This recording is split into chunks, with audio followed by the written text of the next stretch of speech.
ladies and gentlemen, boys and girls, welcome to this edition of Dry Time. We're back at our normal 5 o'clock slot on this February 9th.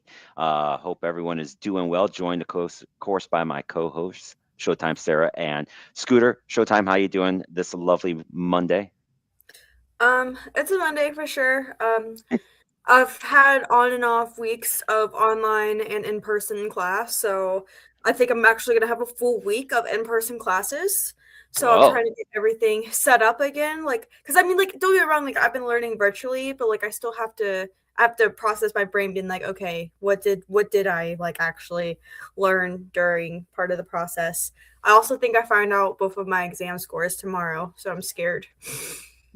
Yes, you have to let me know, and then I'll let you know if you're in trouble or not. So, Scooter, how you doing on this Monday?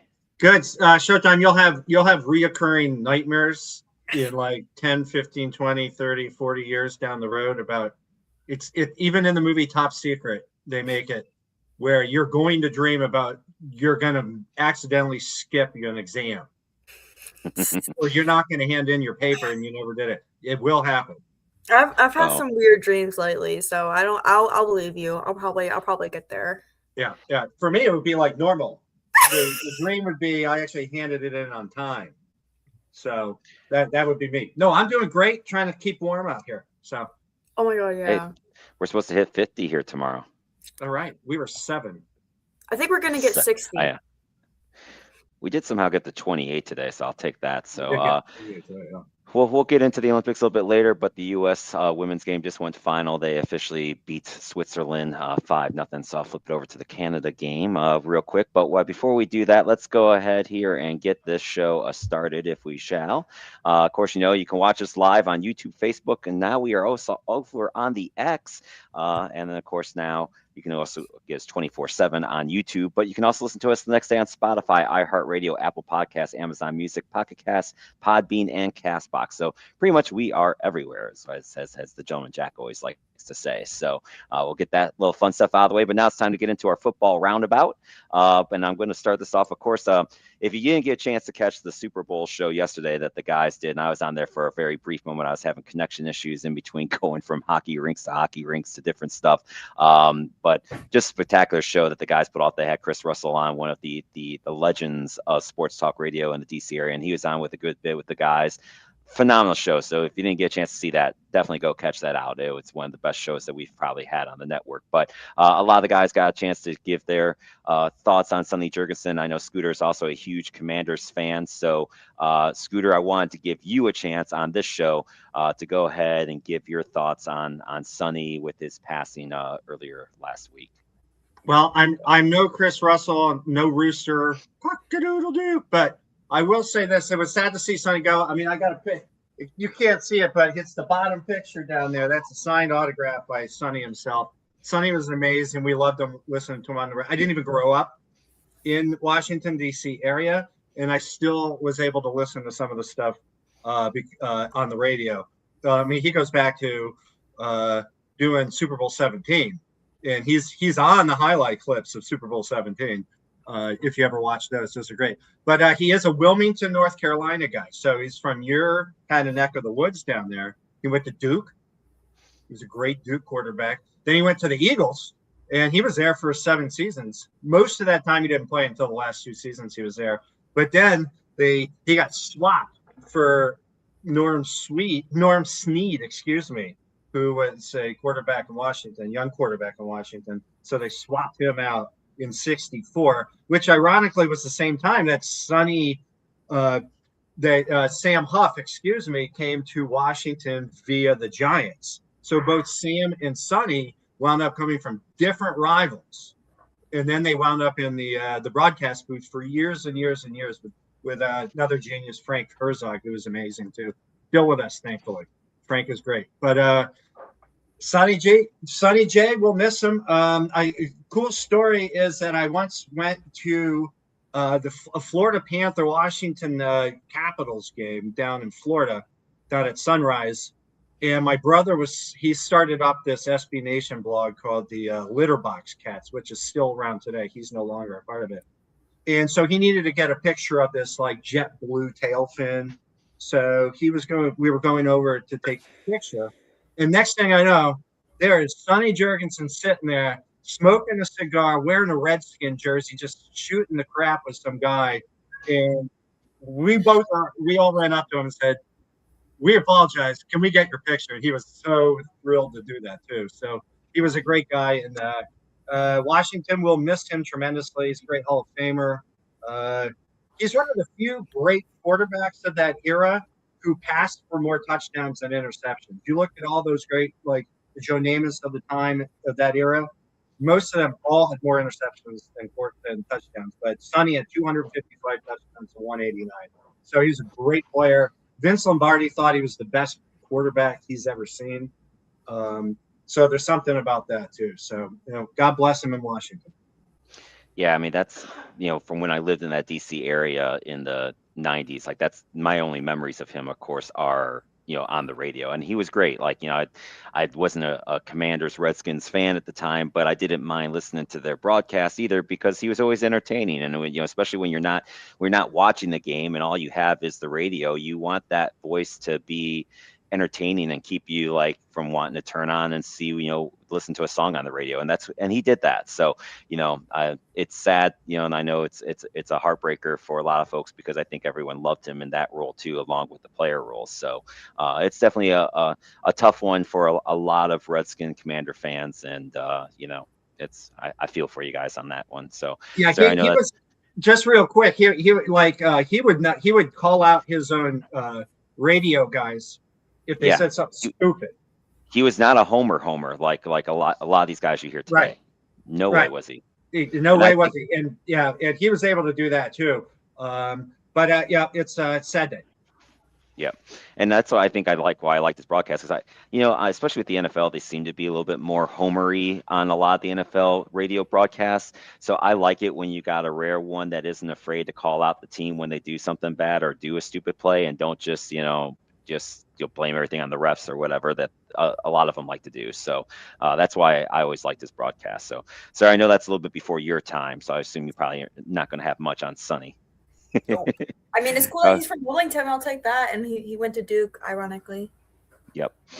All right, so let's get into a little bit more. Of course, we'll get into the Super Bowl in and of itself here very shortly. But before that, they also did announce the Hall of Fame class of 2026. So I'll just bring up the names real quick, and then we'll go a little bit more into each one. It was Drew Brees, Larry Fitzgerald, Luke Kuechly, Adam Vinatieri, and then, of course, the great Roger Craig. So we'll start with Drew Brees and Larry Fitzgerald. They are first-time balloters. Drew's one of only two quarterbacks to throw for 80,000 yards, won a Super Bowl. Like, I get it. I got no problems with Drew Brees being a first-time Hall of Famer. Scooter, your thoughts on Drew Brees getting in on the first time? I mean, yeah, makes sense. And so does Larry. Absolutely, 100%. He's the top 10 quarterbacks and wide receivers of all time. Larry Fitzgerald, probably top 5 wide receivers. Yeah, Larry's number 2 behind some guy named Jerry Rice. So, I mean, besides that, he's number 2 in receptions and receiving yards. So both of those being first ballot Hall of Famers are no-brainers to me at all.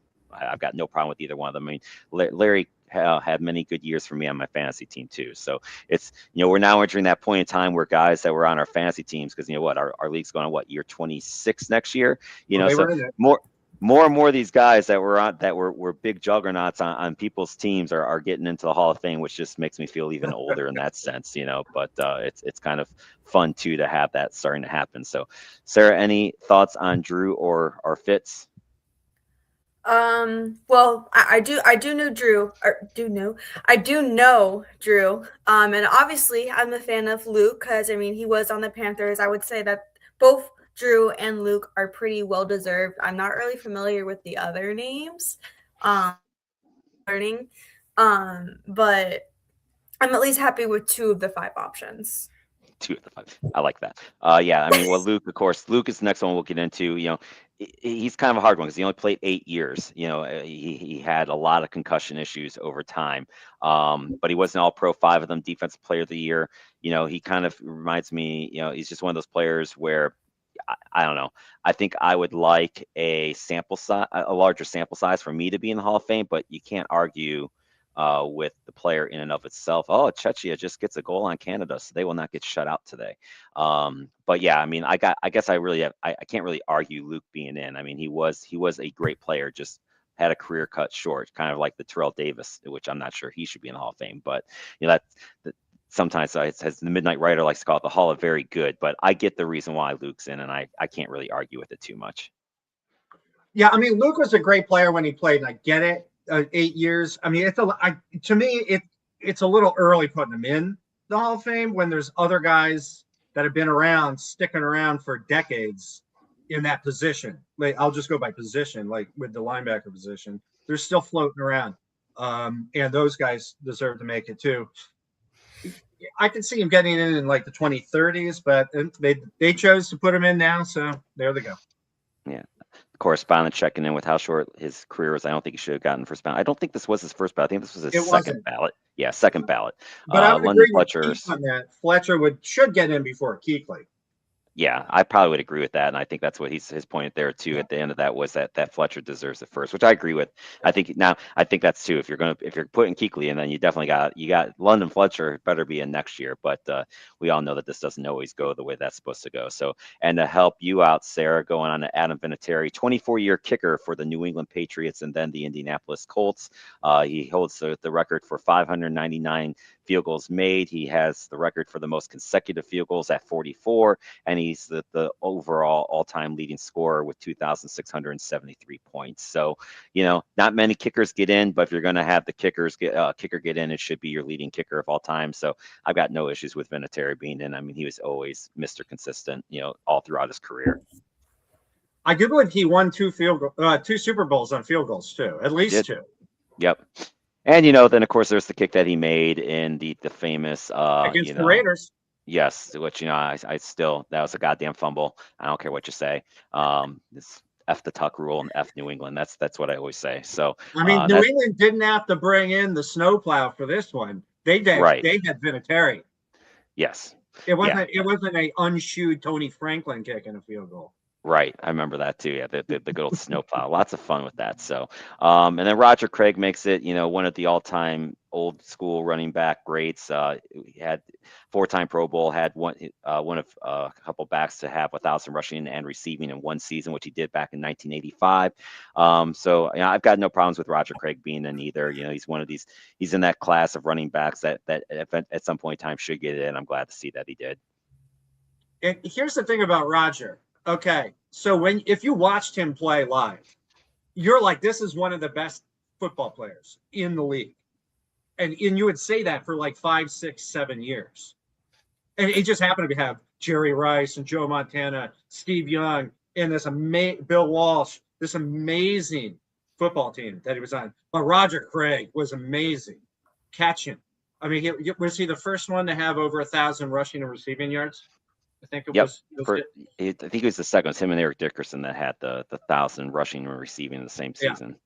Yeah. And Roger Craig was an amazing player. Now I get that it waited a little bit. It's probably too long, but Roger definitely deserves him. Yep. Yeah. So I got no problem with with this 5-person class. Of course, you know, a lot of people talk about the Belichick and the Eli Mannings and the Robert Krafts not getting in.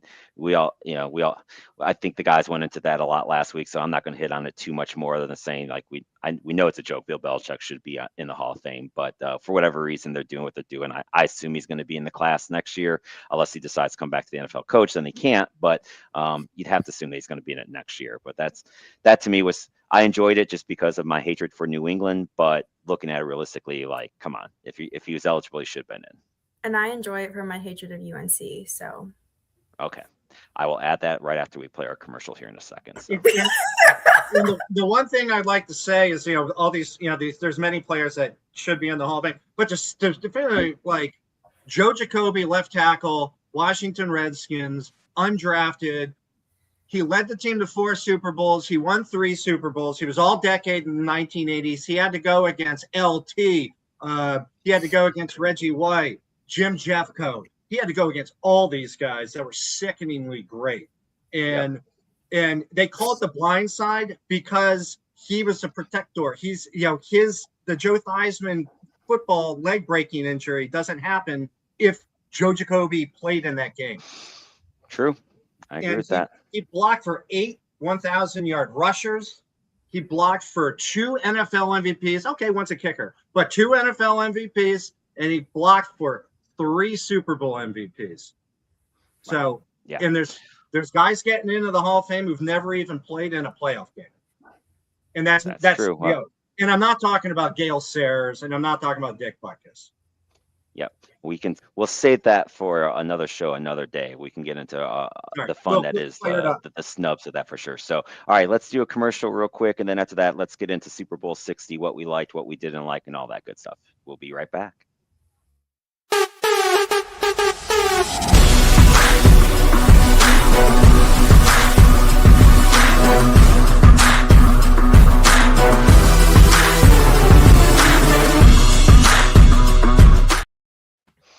All right, there we have that. That's a little bit of fun there. So let's get into the Super Bowl. And of course, we're going to start with the national anthem because it is, of course, an Jose Can You Sing segment for me. So we get into that. The name of the singer was, Charlie Puth. And I'll be honest with you, I had no idea who this guy was. Never heard of him before. He's the first one probably of all the anthem singers that going into the anthem, I had no clue who he was or any of that stuff. But it was okay. Like, overall, I gave him a score of 42. He got a 9 in excitability, got a 9 in range, got a 9 in pitch. Was a little slow for me, so he lost some points there in 7, and style was an 8. Because again, it was fine. Like it was a bit slow. It wasn't great. It wasn't bad. It wasn't great. So I gave him a score of 42, which is about right in the middle of all the Super Bowl singers, because the Super Bowl's their own category is 60. So I gave him a 42. Did you guys have any thoughts on the anthem, Scooter? I'll start with you.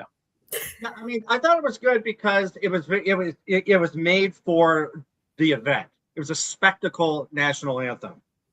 So it kind of almost felt like it was a national anthem that could have been done like the day before Christmas with, you had the Baptist choir singers, which is really nice. I like that part a lot. There's a lot of jazz in there, some bluesy, rhythm and blues. He was all over the place with some of the stuff, but I really liked a lot of what went into it.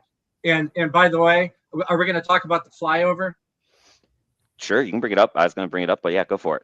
Yeah, I thought the flyover was amazing. The B-1B Lancer, that was the big, long, heavy-duty bomber that holds about 75,000 pounds worth of destruction, if you will. But it's nicknamed the Bone for B-1, the Bone. So those suckers have been around since the 70s.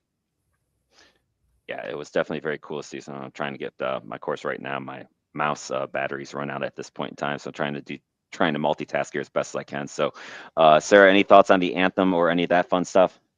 Okay, first of all, it's crazy that you rate Charlie Puth a 9 in pitch, because this is actually an artist who has, like, at least I'm not sure like if it's perfect pitch, but whatever he hears a note out of it.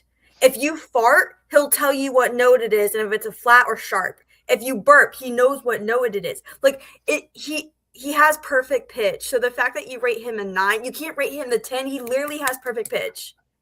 Well, that's what you think. And also, like, just a smidge left. I'm not sure if you remember like our childhood and everything, but like he was a lot of this artist. I could play a couple of songs. I could go on the list. I love Charlie Puth.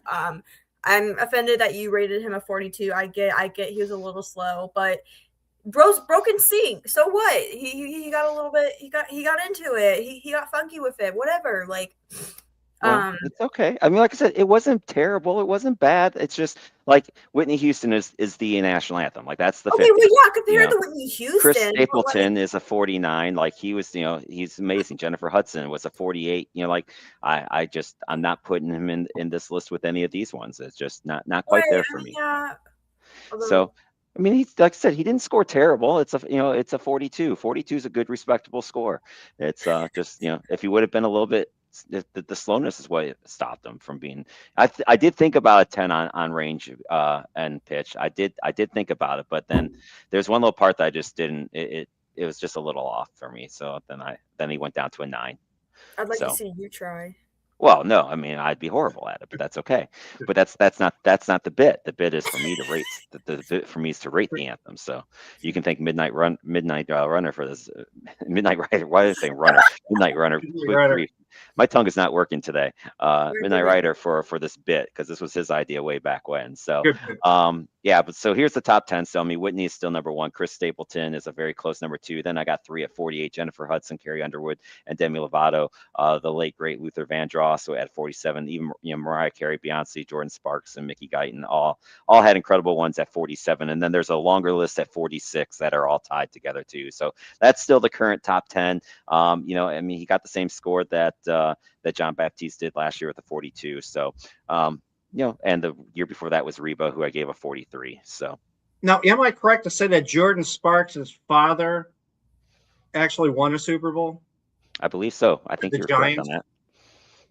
Yep, I believe that is correct. I think you're right, if I remember correctly. So- All right, so that's the anthem part. So now let's get into the Myron game. Guyton, by the way, and I don't think that Guyton's related to Myron. Right. Probably not.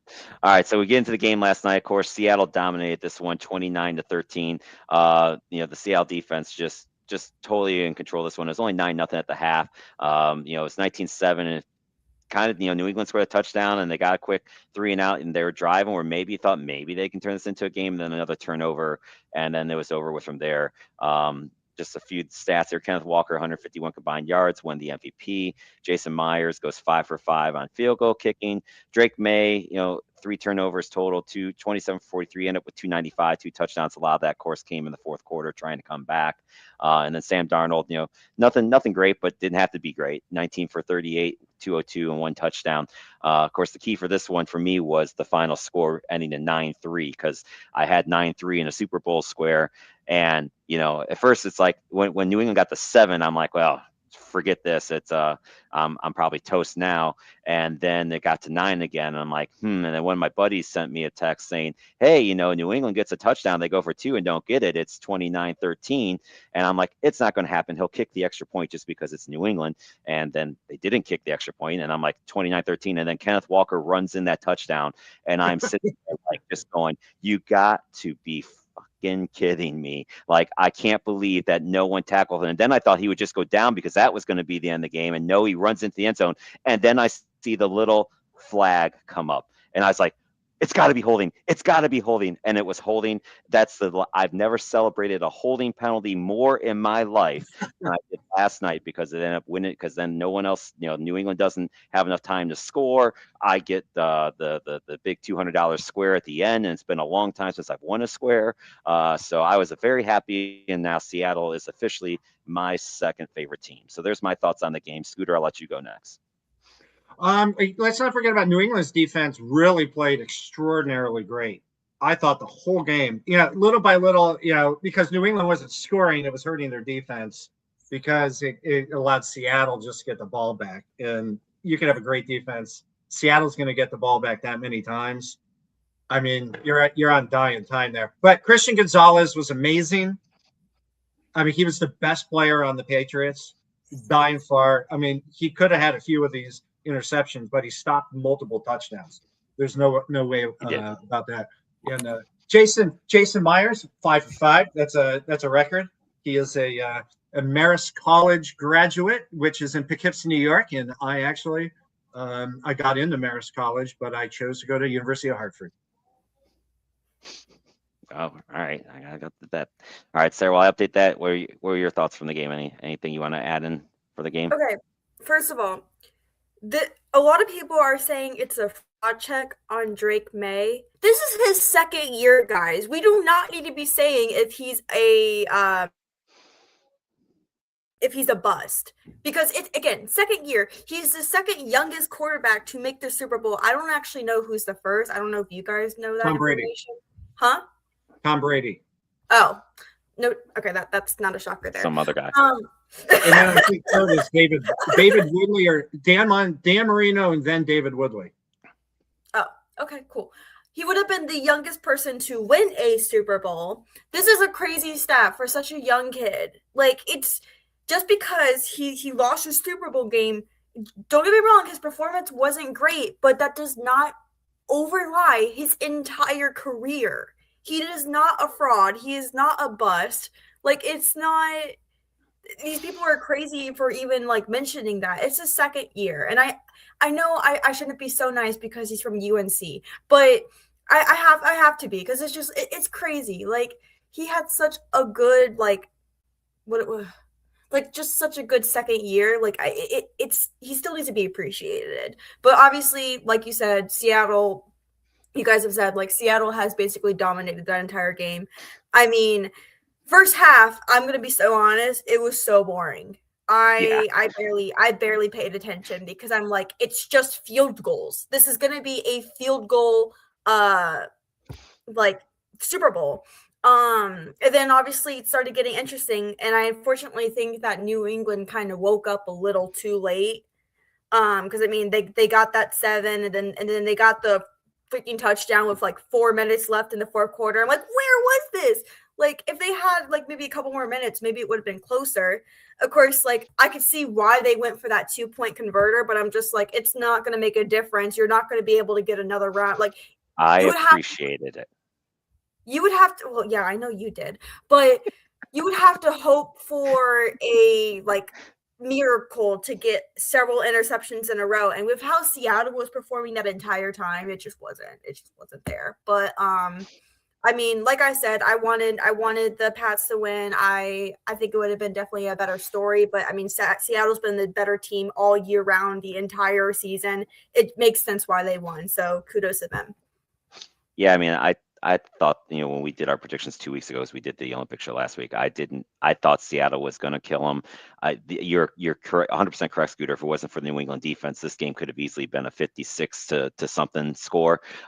New England's defense kept them in this game for sure. So I tip the cap to them. I think some of it too, Sarah, to your point, is just, I think people are just, people like to hate New England and like to see them not do well. And again, New England's road to the Super Bowl was pretty easy. I mean, they went through 3 teams with not the greatest quarterback situations going on themselves. So I think a lot of people weren't, this was his chance to show. But again, even through those games, Drake May wasn't the greatest, but he didn't cost him the game either. And I wouldn't say that he cost him this game either, but he didn't help either. The 3 turnovers were not at the best time, but I don't know that if it would have mattered, either way with how good New England was playing defense or how good Seattle's playing defensively. So, but you're right. It's a learning situation for Drake.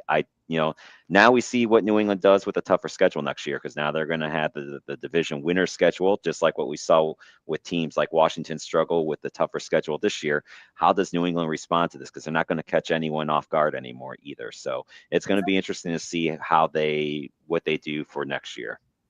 Yeah, and I mean, like, the season overall was already just a coin toss in general because, like, so many teams that you didn't expect to even make it into the playoffs made it into the playoffs. I'm pretty sure the same exact effect is going to happen next year with the changing of the schedules.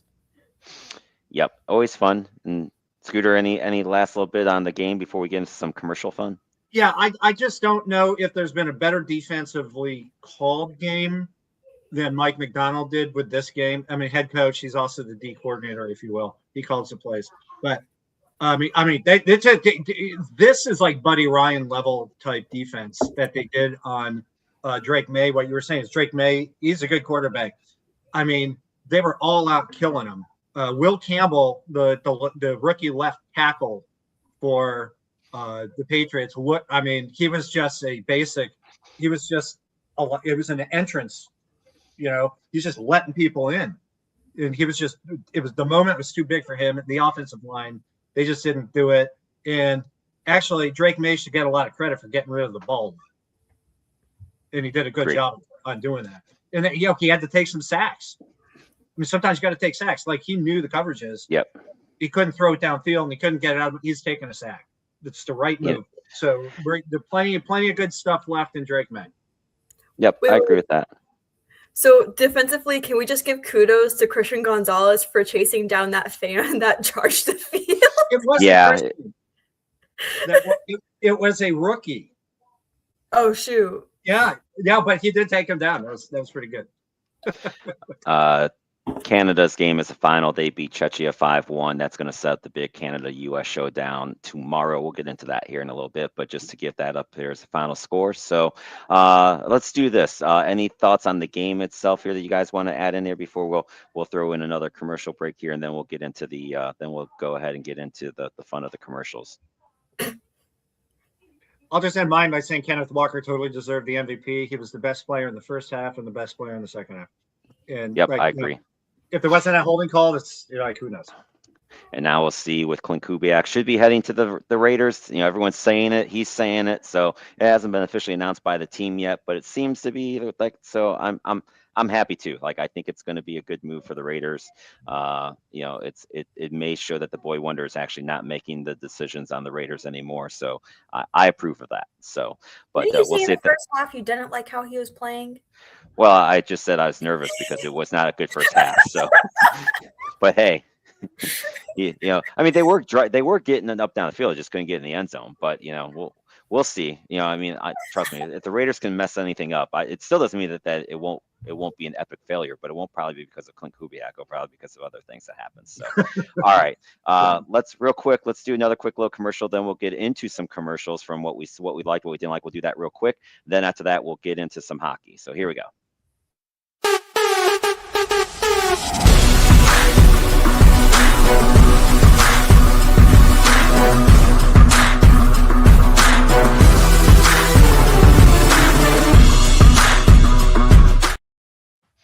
All right, there we have it. So let's start with these. Let's start with the ones that we didn't like.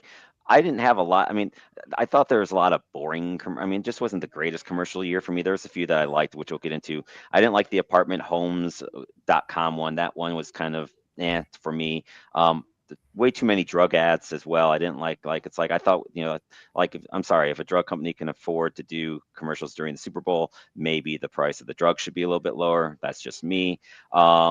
And then the other one I didn't like was the Hellmann's, the sweet sandwich time with the play on Neil Diamond. I thought I was going to like it, but then I don't know, the way the squirting of the mayonnaise was just weird to me. Like that's what drove me. I was like, no.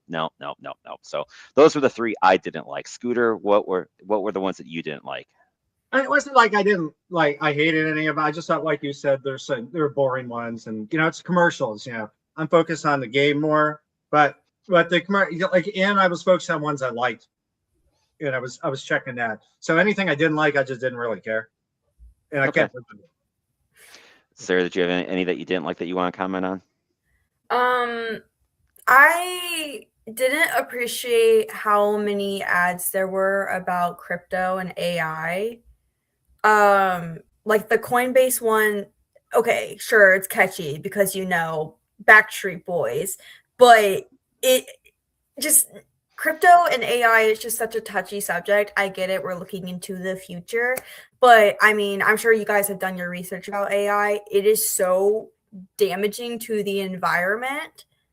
It is just, I feel like people trying to advertise it, being like, oh yeah, this is the future. Okay, cool. But like, you're also killing the planet. I mean, don't get me wrong. I am guilty of using AI here and there, but I try to down it down. Like, it's more so just for like school. But the thing is, I will try, like, especially with math, I'm in pre-calc trig right now. I will try over and over to get those triangles and circles and angles right. But sometimes it just does not click in my brain. And then that's when I go to like my little ChatGPT to help me out, but I still look at the formulas and try to figure out stuff. Like, you really need to try limiting your use of AI. And of course that one Mr. Beast commercial where he was like, oh yeah, this is a challenge, you'll win $1 million, but it's also giving kudos to AI. So people are using AI to win $1 million. It's messy. And that's just my personal rant on AI. But I just didn't like any of those base commercials. Okay. Showtime, that commercial you just mentioned, I actually, when that commercial was on, I didn't think anything else of it except when that was on. I'm like, wow, they do make it easy. You do have to sign up, but you could win $1 million. And I found that quite interesting. I get it. I get it. I don't even know what it was for.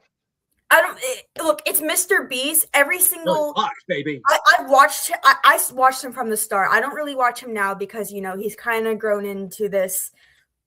I don't know what he is now, but every single video, it's win $1 million. Here's a chance doing something stupid, and then you win $1 million. It's always about winning $1 million.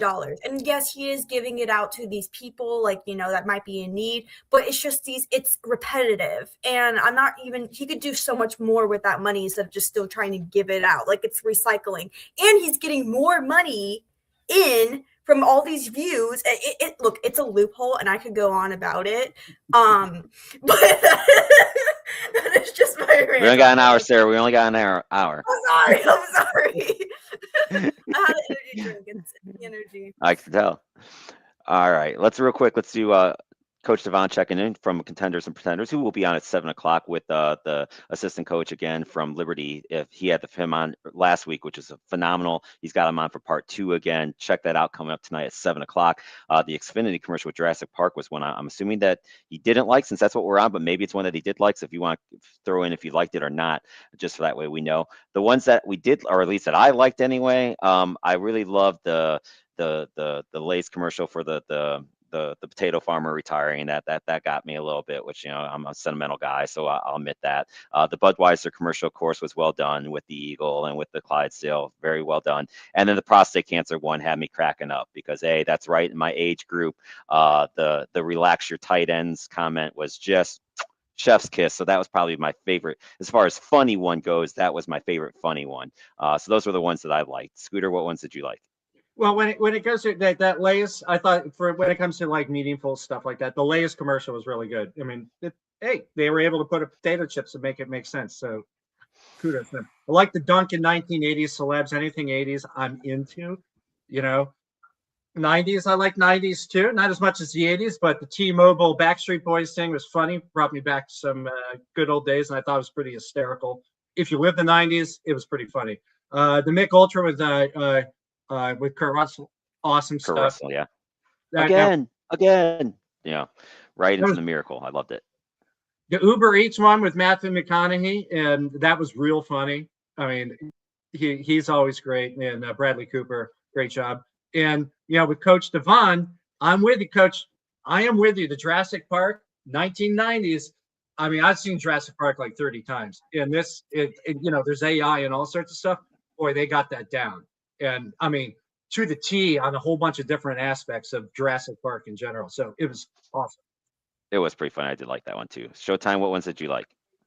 I mean, I love Sabrina Carpenter. So seeing her in the Pringles commercial, I know it wasn't crazy good, but I still enjoyed it. It was pretty funny. It had a little bit of humor to it. I also enjoyed the Pepsi commercial. I was watching with my mom, who's a Coca-Cola person, and she was like, "That's not cool. That's not cool." Like, she was getting like getting mad about it. So I kind of thought that was a little funny. I don't know. Okay, funny. You're gonna hate me, but I actually did enjoy the Hellman's commercial. So I'm sorry. I thought it hit for me. I'm sorry it didn't hit for you. That's okay. The Alexa one, that one was fun. That one was funny with Chris Hemsworth. I'd say those are probably like the ones that I enjoyed. Yeah. All right, so there we go. So that's the end of another NFL season. We'll get into more as we get closer to the draft. Last year we did our People's Choice draft, which a lot of people we did pretty well for that. Where everyone did our own mock draft. So we're going to do that again. We haven't set the date for that yet, but I'll have to look and see what the draft is. We'll get that set for sure. So we say goodbye to the season, and it's time to get into some hockey. So we want to start with this Gavin McKenna, who's going to be likely the first pick, if not the first pick, second pick.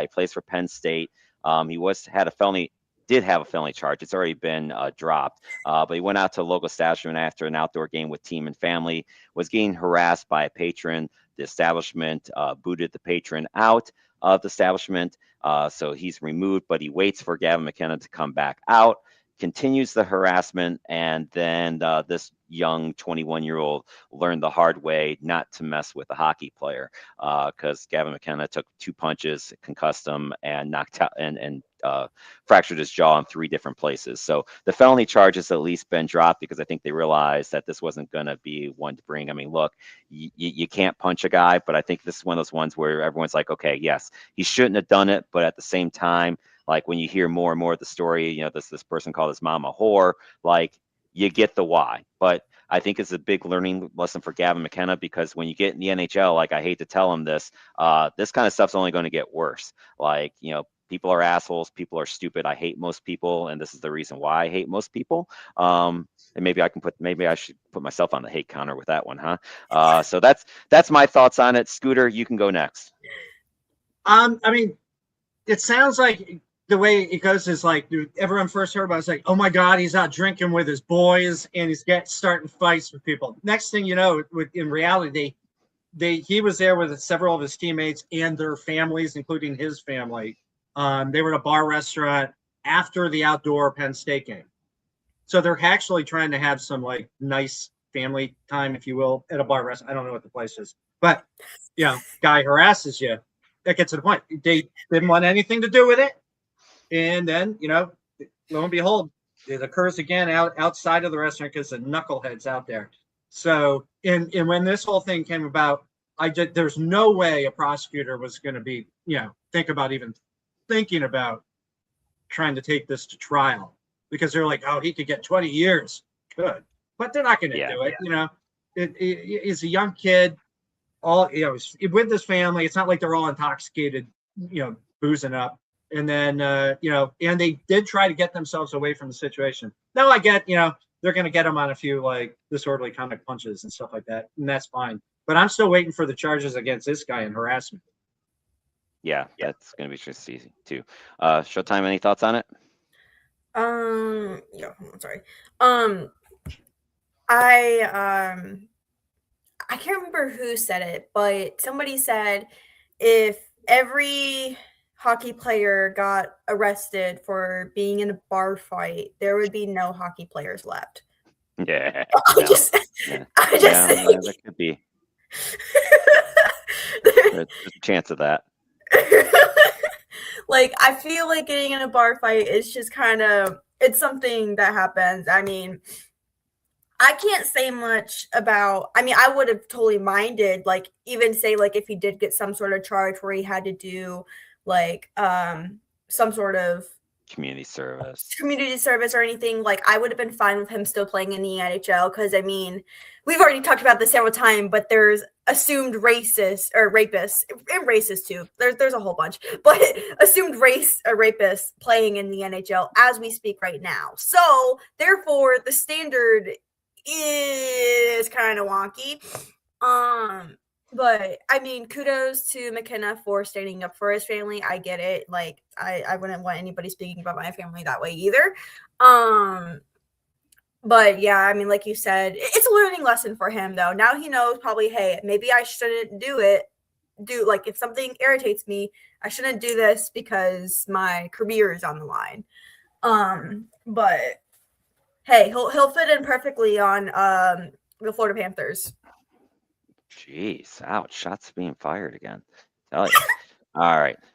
So that's that news. And then, of course, we talked about this before we got into the Olympics show. It seemed like Panarin was going to get dealt. He was dealt. He's traded to the LA Kings. It seemed like the Rangers were using a lot of teams, but the only team that Panarin, who had a no trade clause, agreed to get traded to was the LA Kings.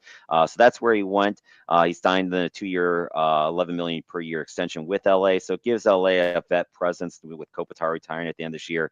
The Rangers are also retaining half his salary this year. The Rangers get a third or fourth round pick and prospect Liam Greentree, who is one of their top prospects. He's had a couple good years in the OHL, 129 points in 64 games. I assume that he's going to be probably ready next year to make the jump, but it's a 20-year-old playing in New York City, so that can sometimes go good and that can sometimes go bad.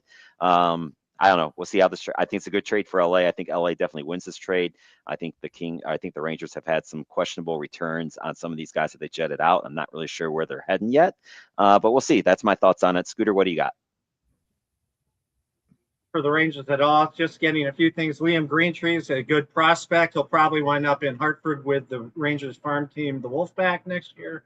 It could even be at the end of this year. I don't know how that OHL schedule works out with that. The Kings, they're out of the playoffs right now. They're not in right now. They're expecting the Panarin trade to get them back up into the playoffs. If they don't make the playoffs, what are you doing? I wouldn't have traded for Panarin if I'm the Kings. But, it's LA. I love LA. So Yeah, and I was glad that Carolina didn't end up getting him because I don't think he would have been a fit there either. So, Sarah, any thoughts on this one before we go on to the next subject? I mean, it's a great pickup by LA. Like, it's a final push for them for sure. I know a lot of Rangers fans are complaining about getting Liam Greentree, but you have to trust the process with this. I don't necessarily think he's a bad prospect or anything. Like, obviously, he's going to need time to grow. But hey, the Rangers said this, weeks ago, being like, you might not be happy with what we're going to do. So you can't say that they weren't warned. Valid point And for Rangers sure on fans that. don't like anything, so. True. So let's take a look at the standings now that we are at the Olympic break in the NHL. This is the East side. Not a lot's really changed since last time we did this. Carolina Hurricanes are kind of in control of the Metro. They got an 8-point lead over Pittsburgh. Tampa's pulling away in the Atlantic with a 6-point lead over Montreal and Detroit. Columbus is streaking ever since they hired Rick Bowness. They are 9-1. They're probably one of the few teams that didn't want this Olympic break to come because they're playing so well before it got here. And of course, the question is Florida cooked? They weren't playing good going into it. I think they're the team that needed this break the most, but they are still sitting 8 points out of a playoff spot right now with teams that are playing well. So that's a quick look at the East. Anyone, Scott, any quick thoughts on the East?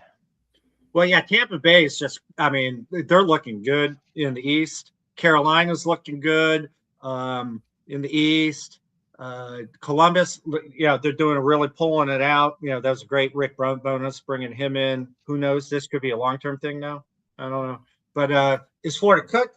I don't think so yet, but they need to come out of this break, and they have to put in they have to do 8-2 or 7-3 after this break in order for them to get not only in this, but hoping other teams fail. Now get to the Caps. The Caps are happy the break's going on right now.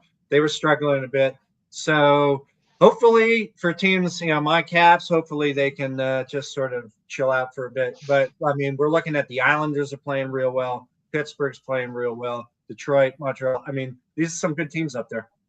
Yep, four out of a playoff spot for your Caps. And the good news is you got two teams to chase down on that. You got Boston and you got the Islanders, but you also got Columbus sitting there 4 back in the same division too. So we'll see how that all plays out. Sarah, any thoughts on the East? I would say the ones really truly out of this is the New York Rangers. I mean, look, it's the great, Devils, isn't it? I know, it's beautiful. I mean, the Devils, they are only 3 points behind Florida. I don't think it's crazy. Have they not been playing great lately?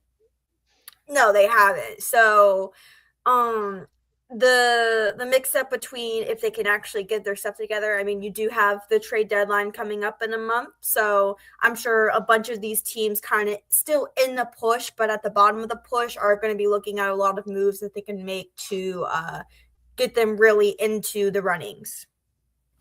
Okay, I like it. Let's take a quick look at the West. Colorado's lead still there, but it is shrinking. They had a double-digit lead over Minnesota and Dallas. It's down to 5 and 6 points.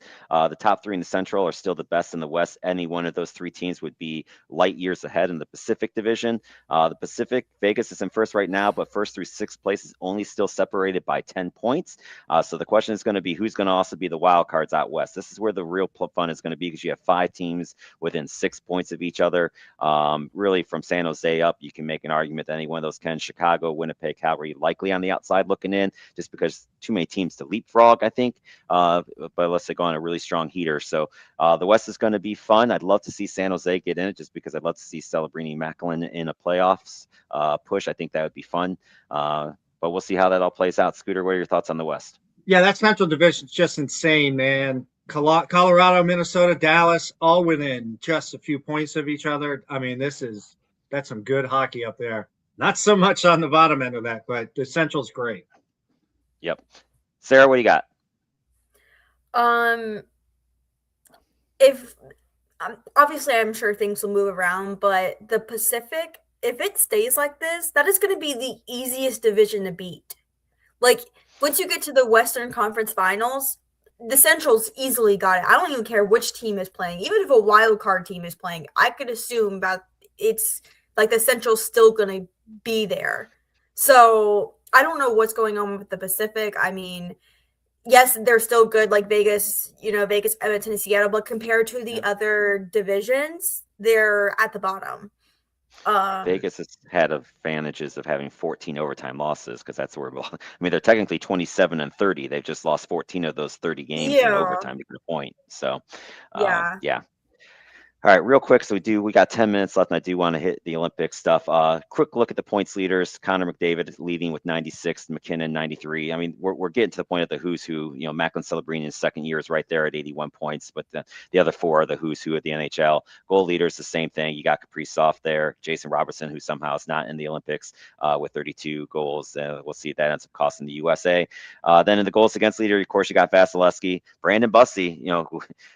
Are we going to start talking about Brandon Bussi not only in a possible Calder Trophy? Are we going to talk about him as a Vezina Trophy winner? We'll see how that keeps going. And then you got the Colorado double sort of Blackwood and Wedgwood, and then Devin Cooley for Calgary. Still is kind of a sneak little pick there, but obviously Calgary's still just not good. They're just not scoring goals. So there's a quick little look at the league leaders. Let's do this. We're going to do a quick little one more break here, and then we'll come back and talk some Olympics.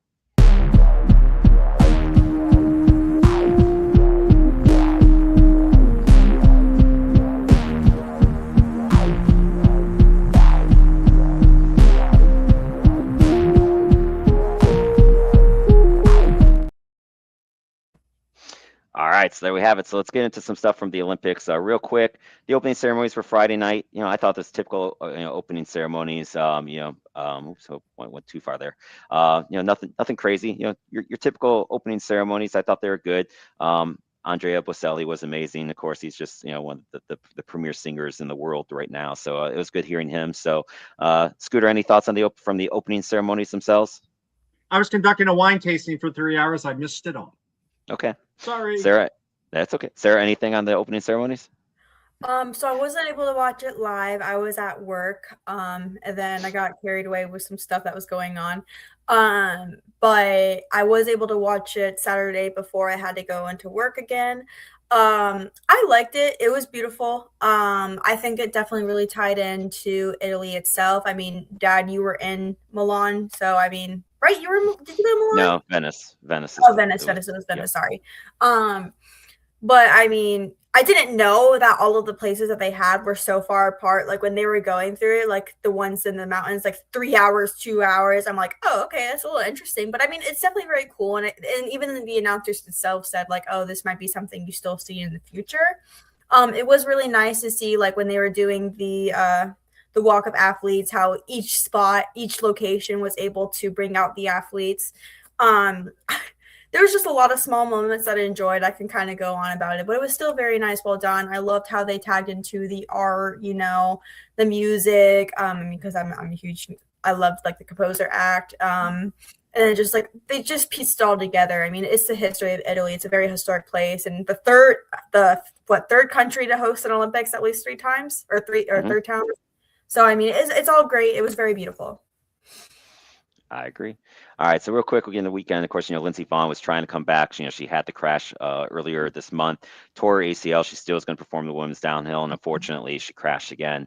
But Breezy Johnson ends up winning that event, giving the U.S. their first gold medal. Then yesterday, they also won their second gold medal in the team figure skating, which was just really, really good. The performances by Evan Bates and Madison Chalk were amazing. And then Ilya Malin came out and won it for them in the men's. Very, very good. I loved watching that. Then earlier today, the U.S. mixed curling got a huge upset win over Italy, who is the reigning world champions. So they advanced to the gold medal game tomorrow against Sweden. And then medals are breaking off of people that the ribbons aren't strong. And these medals, like I've seen them in these ceremonies, like they look like they weigh a ton, and I think they weigh more than what the ribbons are. And so people are like jumping up and down because that's what you do when you win a medal, and then they're falling off, and some of them are breaking. So they're trying to come up with a fix for that. Probably going to be a stronger ribbon would be my gut, but that's kind of the first little bit from the weekend part of it. Real quick here, let me just show this, the current medal counts. Italy's doing really well. They've got 9 total, but only 1 gold, but they've won 6 bronze. So far only 15 teams have won a medal. This was as of noon today. There were a couple events, but I had to cut this off at some point in time to get the graphic up. So Scooter, any thoughts on any of the events over the weekend, non-hockey?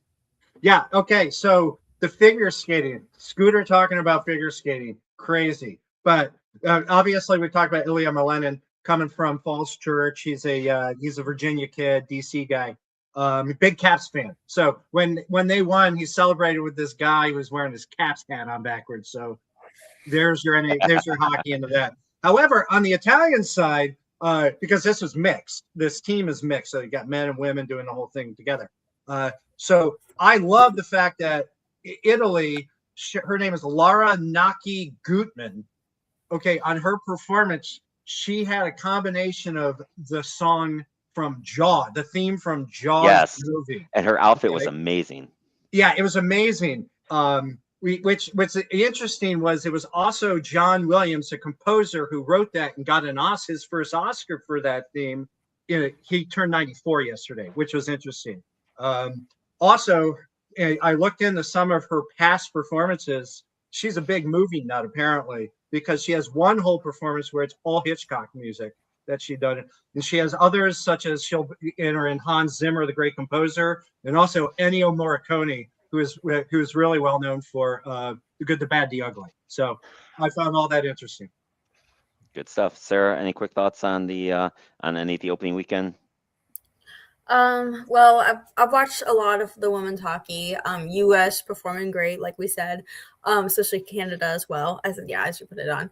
I've also been. I usually just try to obviously watch whatever I can. I did watch a little bit of the curling at the time. I think Canada was beating Italy. I honestly don't even know the final of that game. But crazy that you said that US beat Italy, because I did know that Italy was the reigning champs, but they were struggling against Canada. So I guess it was just like a little sneak peek into possible disaster. I was also watching Luge. Just definitely in a very interesting sport. I think the time I was watching it, the final three were kind of who did one goal. I think it was Germany, and then Italy, and then I think Austria was the bronze. I can't remember the exact order. But just a lot of interesting sports. I will say I was also watching the men's big air qualifying. Just kudos to Australia skier or snowboarder, Valentino Gaselli. I'm probably saying that name wrong. He found out last minute that he was going to be in the Olympics. He had very little training, and he had, I don't even remember I don't know all the snowboard kick names and all the special moves that you do, but he did very good, and he was able to get into the qualifying run. I think actually for the finals he didn't. I think he was maybe in 12th place out of 15. But still just an amazing story, because he wasn't training for this. He wasn't supposed to be in this event, and last minute, and he managed to get into the qualifying round. It's always a good story to hear. Yep, I agree totally. So we can add to these standings. USA won earlier today, and Canada won, so that sets up the USA is at 9 points. Canada's now at 6 points. The big matchups tomorrow are going to be here is Sweden. So all 5 teams in Group A, of course, advance. No matter, Finland struggled, but they've got some health issues that they're dealing with. But these are the 5 best teams. The top 3 teams in Group B. So Sweden is definitely going to be in. It looks like it should be Italy and Germany. They play each other tomorrow. So the winner is clearly in. If Germany loses that game and somehow Japan beats Sweden, which I don't think is going to happen, then Japan could sneak in, but it's looking like it's going to be Sweden, Italy, and Germany out of Group B. Group A is still battling for positions. So these are the big games. Of course, you got the USA, Canada. This is not for any medals or anything like that. This is just kind of the preliminary battle between the 2 teams. The quarterfinals will be on the 13th and 14th, and then the 16th will be the semifinals. Just before we come on the air is when those semifinals will be happening, or they'll be probably wrapping up, kind of similar to what this show, at the time of this show, is when these will be going on next Sunday as well. The men do start as well on Thursday. USA Latvia is Thursday. Canada Czechia is Thursday as well. And these are all our start times on the East Coast. So you can see Finland, Sweden is at 6:10 a.m. on Friday. Then you got Canada, Switzerland, and the USA finishes their 3 games with Denmark and Germany coming up as well. So those are the big games to watch for this week. As I show the shows here coming up here, we got Monday, February 16th. Probably going to be just you two. I'll be a last minute decision. If anything, I might be in the comments. We'll see. We're heading up to Erie and doing some stuff up there. So we do have our legalized gambling show March 2nd. The NHL trade deadline show is going to be a special show for us on Friday, March 6th. Drive time will be back in prime time on March 23rd. We're going to be joined by a lot of the guys doing our baseball preview show on that one. So we got some big shows coming up here. And then real quick here too, we're just going to hit this. This is the lineup of all of our great shows here. So while I show that, Scooter, any thoughts that you want to throw out there as we wrap up and say goodnight? No, goodbye, NFL. It was a fun season. Commanders will do much better next year. You hope. Sarah, what do you got? Any last second thoughts we want to throw out there? Not sports wise. I know you always go about your tell your loved ones, you know, you love them because you never know what's guaranteed. Unfortunately, one of my graduating classmates passed away yesterday. Car accident, I'm pretty sure. I didn't know him that well, but I knew him, and it's never easy to hear. And it's not even the first class death that I've had to deal with, which just even hurts even more because this is probably about like my third or fourth that I've heard about. I feel like I should be hearing about this in 50 years. Like, oh, yeah, old age. But no, tragic. It's super tragic. Prayers for the family involved and any other victims. But just, again, hug your loved ones because you never really know what's guaranteed. Yep, you got it, Sarah. I mean, that's why I say it all the time. And unfortunately, with the line of work that I do, the auto accident is the main cause of what I see. And like the kids always know whenever I send them a text of that I love them all, that they know that I'm dealing with an auto claim where there's likely a couple fatalities, unfortunately, in it. So buckle up, do what you can in those situations. It's but yeah, it's brutal out there. So.